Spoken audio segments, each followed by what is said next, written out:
Welcome to our mini talk on standard treatments for gut problems and autism. I'm Professor James Adams at Arizona State University.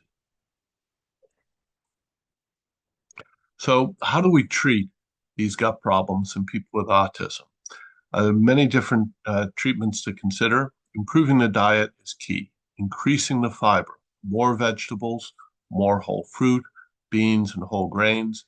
That fiber is critical to be converted to butyrate to feed the cells that line the gut. Decreasing sugar and junk food that can feed yeast infections and other harmful problems, and checking for allergic foods. The most common allergens are gluten, milk products, corn, soy, eggs, and nuts.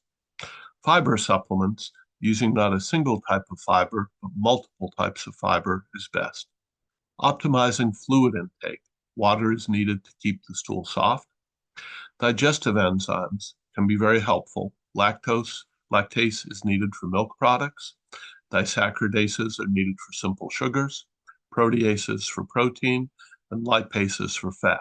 If your stool floats, there's probably poor digestion of fat. And finally, exercise. Exercise is very important because movement promotes motility. If you're lying in a hospital bed for a week, you'll be constipated. If you're moving around, it really helps promote motility. Unfortunately, these treatments often have a limited benefit once a major gut infection or imbalance have occurred. So these are great ways to prevent problems, but once those problems have occurred, it can be very hard to treat.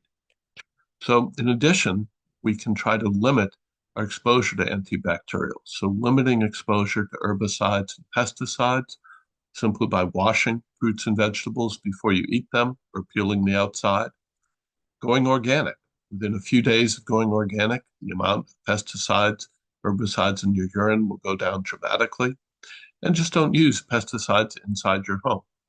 And then limiting antibiotics, only using them if absolutely necessary, limiting them for ear infections. Most pediatricians agree they're too widely used because, again, many infections are viral, and antibiotics don't help in those cases. And then finally, there are several things you can do to treat symptoms temporarily. There are laxatives and stool softeners to soften the stool and make it easier for the stool to move through the gut. Making sure you have enough hydration, enough water and fluid intake so the stool is not too hard and can be passed easily. Enemas and suppositories can be helpful as a last resort, but they're only clearing the colon, the last part of the 28 feet of your gut. And so you're not affecting the rest of your gut.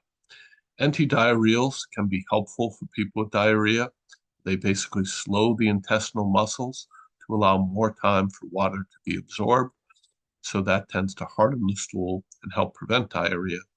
And finally, antacids can be used to reduce stomach acid, but stomach acid is there for a reason. It's needed to kill harmful bacteria that are in your food and in your water. So we recommend trying to limit those if possible. Probiotics are a good idea in principle, but they're limited in practice. They have only a limited temporary benefit. They generally leave the gut after you stop taking them within 1 to 2 weeks. Standard probiotics are only typically 1 to 10 species, but there are about 400 species in the gut, and so they represent only a small fraction of what's needed. Over 90% of our gut bacteria are anaerobic bacteria, but most probiotics are aerobes. They're grown in milk, in air. So they're very different species, and so they have only a limited ability to recolonize the gut. The goal is to have a balanced microbiota, 400 plus species. The more species you have, generally the healthier your gut. So standard probiotics are just too limited and insufficient to rebuild an entire healthy gut microbiome. There are some possibly beneficial bacteria for autism. More research studies are needed, but bifidobacteria such as B. infantis, B. longum, and for lactobacillus, acidophilus, reuteri, and others are all useful ones to consider. But again, they're just only a small subset of what is needed. So if you have symptoms that are continuing, then it's important to contact a physician, a gastroenterologist, especially if you're having severe symptoms or having any bleeding. But also in our next talk, we'll cover advanced treatments that can be the next step in helping to heal those gut problems. Thank you for joining.